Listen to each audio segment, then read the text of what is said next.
Morning, Coach Karabo. How are you, my brother? I'm fine, and you, mate? Good. How has been the rest so far? No, it has been fine. It has been fine, Mr. Kamini. Everything has been Going fine. going fine. Can't complain about anything. In terms of your preparation, my brother, I know you played in the playoffs, and you had to now come and prepare. How much time did you give the boys for rest?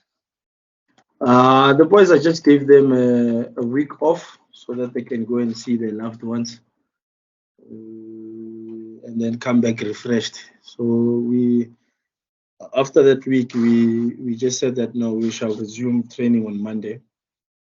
And then where we start preparing for the varsity football, because back then I think we were still left with I think it's 25 days or so, but now it has come back, and then now we I think we're left with plus minus 15 days before kickoff and so forth. But yeah, it was just a matter of taking these boys out of football and just telling them that they should go and see their families, so that when they come back with refreshed minds. So in terms of your preparations and the type of work that you do now, because it's not like it's the beginning of the season when you have to do a normal preseason. The boys have been playing throughout the ABC Motsepe League, and they went to the playoffs. What kind of training are you doing between now and the kickoff of the Varsity disc? Remember now, it's we're still in season. That's all I can say. So when it comes to periodization, we're still in those microcycle sessions, where now we still instill that we have those intense training, but the manageable ones, because now we don't want to overload and then burn these players out. It's really, really important that firstly the mental health comes first, so that it can take everything, or should I say, can take over from the physicality as well. So when it comes to the preparations, it's always been those short, nice, intensive microcycle sessions. Like I said, and it's been in season, so we're okay. Talking about the mental aspect, Coach Karabo. Some players do not react well to losing, especially at that level in the playoffs. Having played so well, because in terms of the football that you were playing, guys, I think alongside La Masia, the most exciting teams to watch. That should have been us. It should have been us playing against La Masia there. Now I'm following you.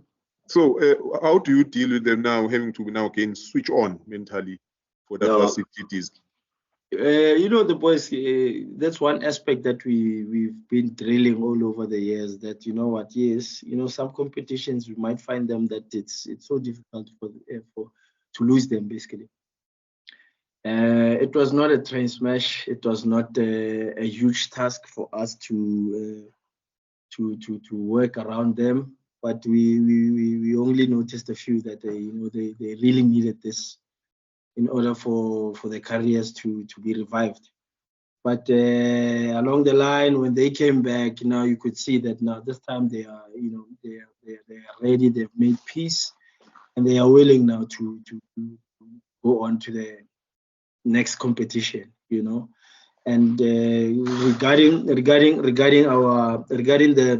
most of our senior players, they ended up making peace, and then we've made some recommendations of where now they can just go out and then go and then spend maybe a week or two with these other professional clubs, so that they can either be scouted or either can be signed or so forth. You understand?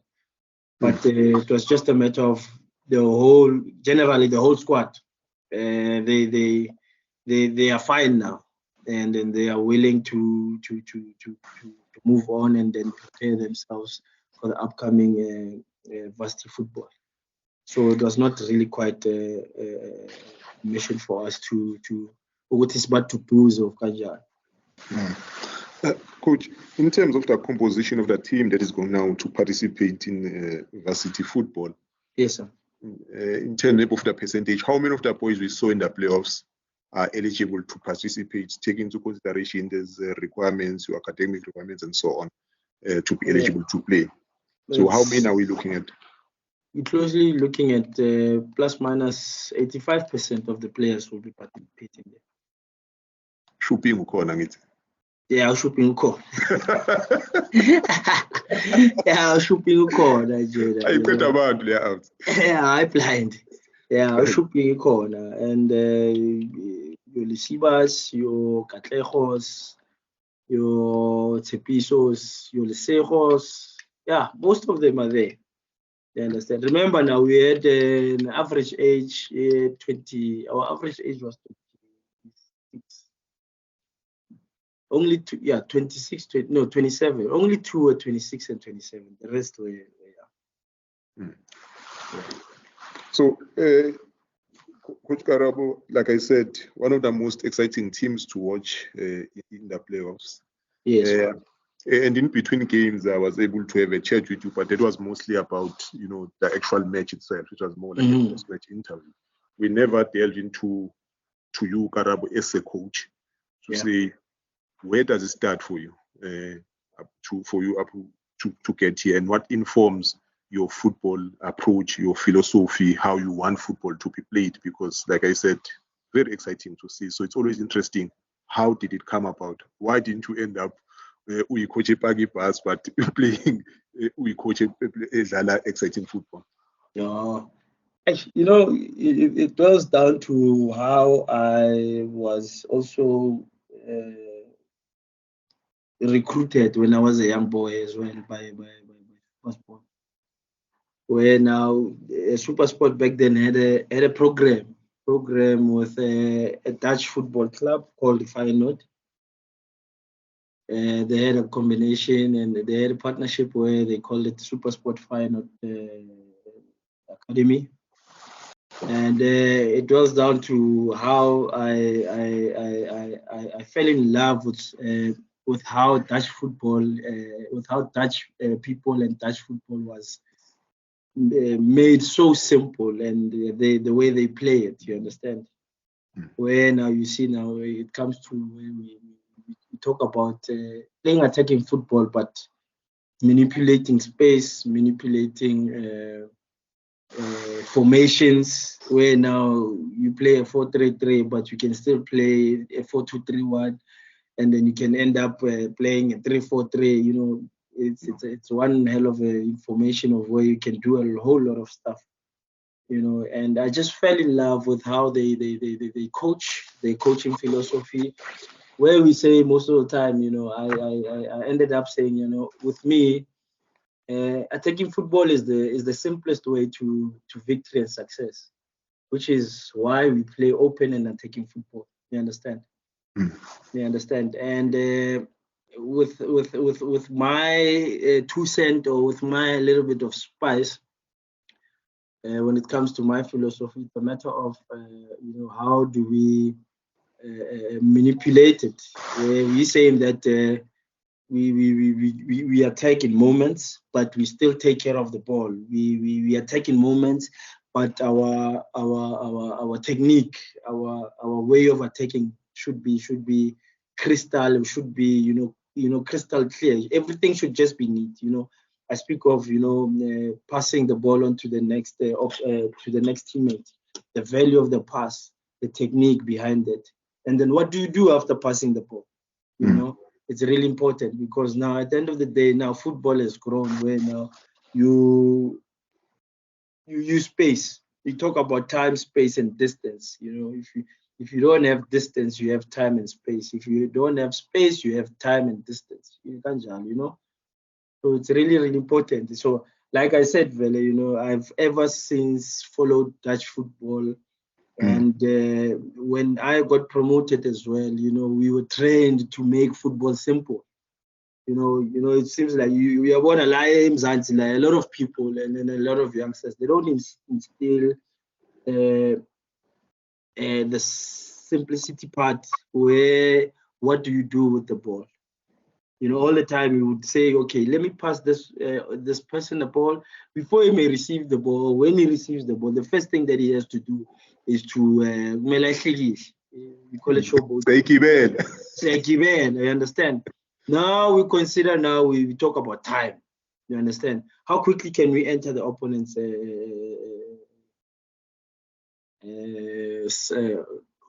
half? You understand? So we talk about such things in general, where we're saying that, okay, sharp, which phase can you say, okay, yeah. Which phase can we say, can we retain possession and then move our opponent? Which phase can we say, let's build up and then say, at the same time, imagine now, we slowly build up, but at the same time, we're saying that we have to handle quicker. I wonder there's a bit of a confusion, but it's doable. Yeah. Yeah. So we're saying that, okay, sharp, if we let it be in a positive note in their half, whichever area it may be, when it's one versus one, but now you must make sure that you exploit the space behind, because at the end of the day, a game in football is won through results. That's what we got. That's what we want. Coach Kara was speaking about these technical aspects in terms, you recruit players to come through the team, and some of them come from different backgrounds. Some of them haven't been in structured football maybe for an extended period of time, and then you have to now teach them these things. How much of a challenge to take a boy who's not played formal football, maybe tournament and so on. Yeah. Now you have to train them in all these technical aspects. I'll tell you one thing. Usually I have this boy called Usmanga, a very, very, very, very raw talent. And I usually, what I usually do now, I make sure that I don't release my crop.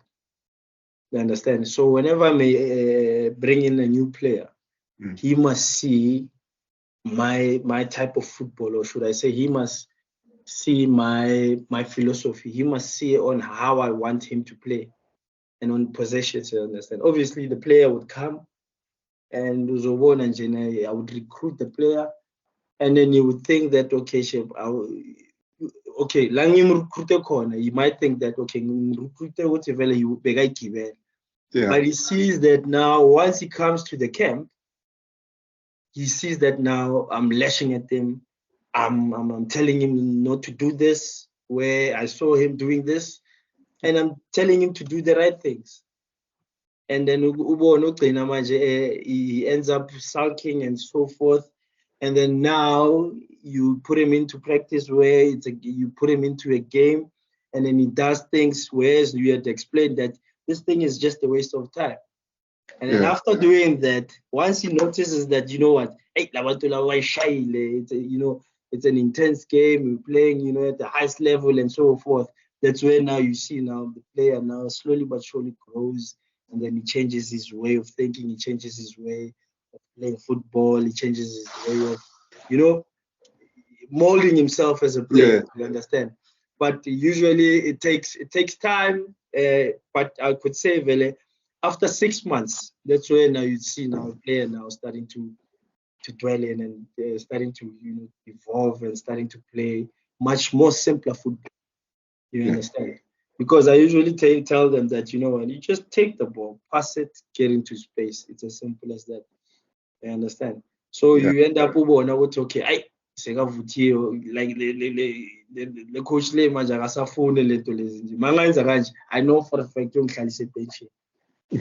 and then it's a matter of now we're not saying that we're conditioning the player. One positive reinforcement. This is now you should look at football now in a different eye. Yeah, they know you Velekas, you would okay sharp. We're not unje. But now, how about you combine it with this, with your God-given talent, and then you'll see how quickly and fast your talent will take you. You understand what I'm trying to say? No, I get you, my friend.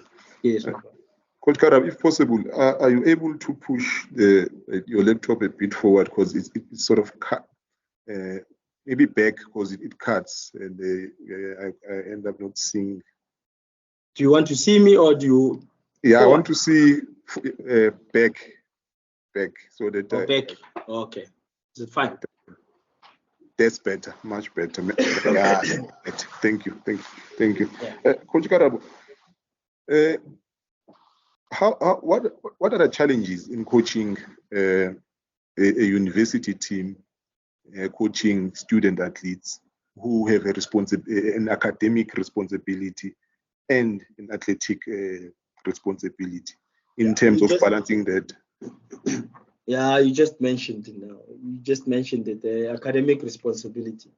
You know, whenever you coach a higher learning institution, the first thing that they tell you is that, hey, man, you know, school comes first. But now they even ask you that, hey, man, at the same time, you need to make sure that this person balances his thing. It's all about how you manage it as well. You know, it's much more of a difficult thing, but it's a matter of now, you know, that's why you have, you know, your administrators as well, of where now they can help me coming onto the technical side, because I'm much more technical, especially now when it comes to training and so forth. It's only a matter, you know, I only have a crop of 28 players, of which is a manageable squad. Yeah.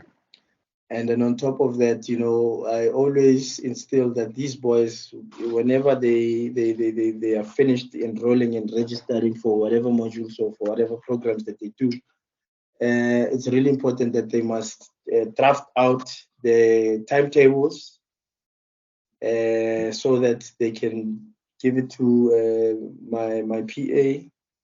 And then that PA can easily now alert me on, okay, Sharp, who is available for the session, who is not available for this session, and then who is not available for the session. And then I asked my assistant coach that, okay, Sharp, you know what, this one, let's give him a program, or this one, let's make sure that we make time, if depending on the timetable, that, okay, let's have individual work with him, departmental work with him, so that he must make sure that he's on par with the same with the other players that have trained before. You know, let's say, for instance, if it doesn't come due to academic commitments, he knows for a fact that, okay, he has to come into the gym, maybe be active or do something depending on which program they've given him, and then we'll meet up with him, and then that's how it goes. That's how simplified it we've made it. So it's more of what I think in Europe they'll call a manager and a coach. Yes, because you go beyond just what we in the context of coaching that we know in South Africa. Yes, that's true. Now we're being called managers. You understand? Yeah, but yeah, that's it. That's how it works, Mr. Dlamini. So it's not easy, because now you might find that come to a big game, and then your boy tells you that unfortunately he won't be around, or probably he'll be writing. So now we have to make arrangements that, okay, we talk to the lecturer. Say, lecturer, can he at least write? Maybe if he writes at 2, can he at least write at 12? Because at 3 we are playing. So, and then we make logistical arrangements that, okay, after he writes, now we say that one transport must stay behind and then take whichever group that will be writing by that route that we need to transport them, especially when we play an away game. But when we play a home game, it's manageable. Yeah, it's manageable. Coach, NW played in the national playoffs, live television, the entire country saw your team play, and the way you guys played. And if you look at the other institutions that are participating in the varsity football, you are the only ones that made it to the playoffs. AUFS, they do play in the APC, but they didn't make it to the playoffs. Same with West, they've got an APC team, didn't happen. Does that now put pressure on you Because I say people I speak to, they are saying now, no, NW are favorites this year. Again. So does it put pressure on you guys that we are favorites and wanting, after that disappointment of the playoffs, wanting to say, let us go all out and get the Varsity Football Cup? Yeah, I should say, well, okay, pressure is always there, Andile. Pressure is always there. So we always make sure that, you know, that we always have pressure so that we can perform to our utmost best. You know, and I cannot guarantee you that we just gonna go there and then it will be just a walk in the park. It's a different ball game there. You understand? It's a different ball game there of where now, you know, a lot of those institutions have got world-class coaches, you know, and then those coaches now they're on another level, to be quite honest. And most of those institutions, like I said, they were part of the panel that I told you about, where we were all there, being a panel of national selectors to select the national team for the Kuksa. And I guarantee you now, those coaches are one of the best. And then those coaches are the coaches that most of them had won the varsity football. So it's a matter of we saying that it cannot be a walk in the park, because the tournament is something else. So it's a matter of luck, and if the football gods they say, okay, this is my time, then I can't be touched. I'm unstoppable. But all I can say is that you know what, come 21st July, if we settle in and then we see that if everything goes well, then we saying that okay, our train won't be stopped. You understand? But you know, each and every tournament, you can't say I'm just gonna walk in there in the park. Yes, you might be favorites, but you know what? One day, you know, you can't be arrogant. You just have to go there, humble, and then do what you have prepared for. And then if everything goes well, then we change the gear. We go and gear up. Coach, last year you played without fans.